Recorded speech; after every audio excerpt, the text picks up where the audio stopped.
Speaking with reporters at the sidelines of an event on Wednesday night at the Pegasus Hotel in Georgetown, President Dr Irfaan Ali said that he went against every advice to visit the aggrieved residents and vendors on the east coast of Demerara who were assaulted and affected by Tuesday's fiery and violent protests. And I went against every advice on the ground, When I went on the ground yesterday, because I understand the anger, I understand his sentiments in the ground.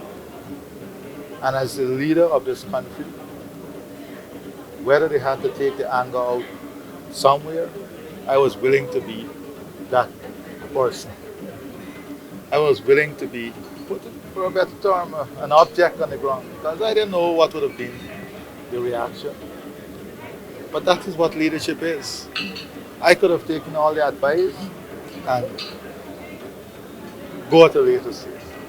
Protest action on Tuesday for justice over the shooting death of 23-year-old Quindon Bacchus by a policeman presented the opportunity for rioters to loot, burn stalls, and destroy the vehicles of vendors at the Monrepo Market on the east coast of Demerara. The destruction left vendors with millions of dollars in damage and losses, and many of them, in tears, have questioned what their next move will be. And President Ali met with those vendors just hours after the incident. Many of the residents were angry at the police's delayed response, and they pressed the president to assure them that there will not be a recurrence.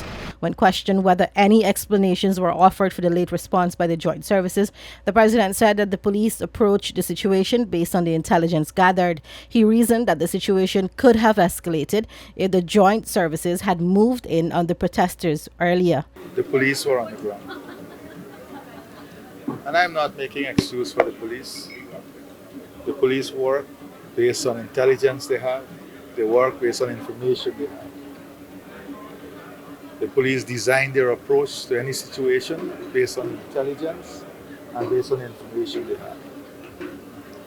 Let us think for a moment if the police was in advance of the crowd and action was taken in a different direction. What might have been the outcome? The president, however, noted that the immediate task was to secure the corridor and return things to normalcy. He promised that a full report will be submitted to him by the leadership of the police force soon. Reporting for the newsroom, Fareeza Haniff.